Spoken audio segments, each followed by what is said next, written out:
Hello everybody. This week we have a double Parsha, Parshas Vayakhel and Pekudei. Now, those two Parshas seem to stand for opposite points. Vayakhel means collective.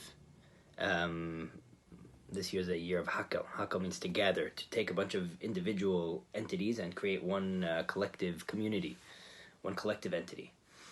Pekudei means to take account, to number, and to account for individuals. So we're reading together a Parsha that includes both Vayakhel, which means collective community, and Pekudei, which means individuals. Yet, if you look at what each of the Parshas talk about, they seem to speak about the opposite of their title. Vayakhel means a collective community, but what's discussed in the Parsha Vayakhel?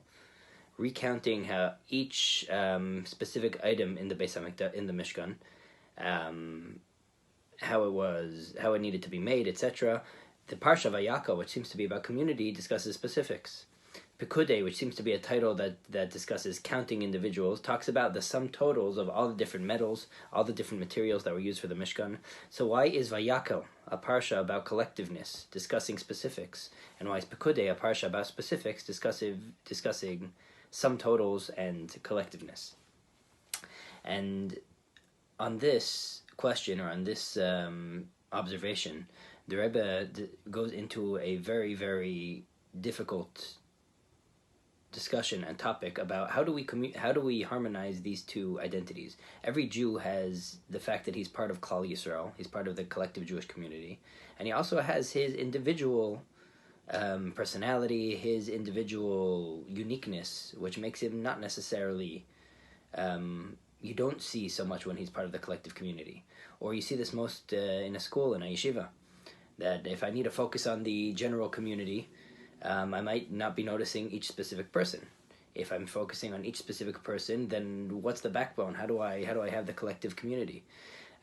We all have both as part of our identity, but the question is, how can we live when those two aren't going to be a contradiction?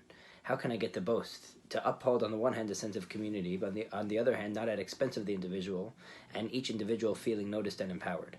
Is there a way of harmonizing both, or either I live communal and collective and just focus on the general picture, ignoring specifics, or do I just focus on specifics, in which case I might be ignoring communal. I might be ignoring the Klal Yisrael, the fact that we're all part of a greater whole. How can I harmonize both? And the answer, the Rebbe says, is each role needs to inverse itself. Each individual needs to realize that first and foremost he's part of Klal Yisrael. The individual units need to nullify themselves towards the greater whole. And now, but for the perspective of the greater whole, this needs to be a greater whole, a group that it doesn't look at each individual as a pawn that just is there to create the greater group. The greater group, what does the greater group in Judaism need to stand for? A greater group which is there to empower the individuals, that once these individuals nullify themselves towards that greater group, they, in their own individual space, become empowered also. Let's give an example to this from a body. Each body part is its unique body part. Now, if my right arm felt that it was the right arm, and my eye felt that it's the eye, and each of them felt only their unique individualness, and didn't feel part of a collective body, that is Rahman al-Atzlan, a serious sickness. Each individual body part needs to not sense itself first. It needs to feel nullified. We are part of one greater body. And now, when each of the limbs nullify themselves to realize that they're part of a greater body, now each limb is empowered to live cohesively and for its strength to be fully utilized as an individual. By losing its individuality towards the collective whole that it's really part of, now it itself is empowered as an individual too. Students need to learn to bend themselves towards the general expectation, and the general expectation has to be the generality of the school. The generality of the community needs to be sensitive enough to also notice the individuals, and to make this a generality which empowers the individuals that nullify themselves towards it.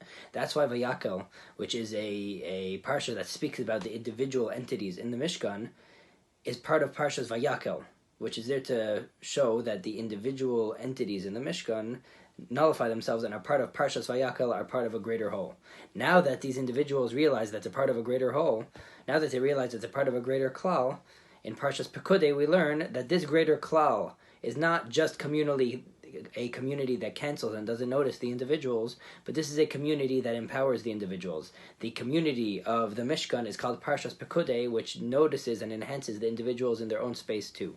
So this is something we need to take to our own lives, and each of us have to notice this duality. On the one hand, build our communities. On the one hand, notice that I'm part of a greater klal. I can't be so self-absorbed and just notice myself as an individual, because then I'm weakening myself. Part of my identity is I'm part of my community. I'm part of the greater Yidden. And I need to unify myself with them and work on my Avos and Achdus Yisrael. But at the same time, that experience of just being part of the klal needs to also mirror back at me and empower me in my own space. And the collectiveness should also have a title Pekudei and empower me where I am in my own skin. Have a great Shabbos, everyone.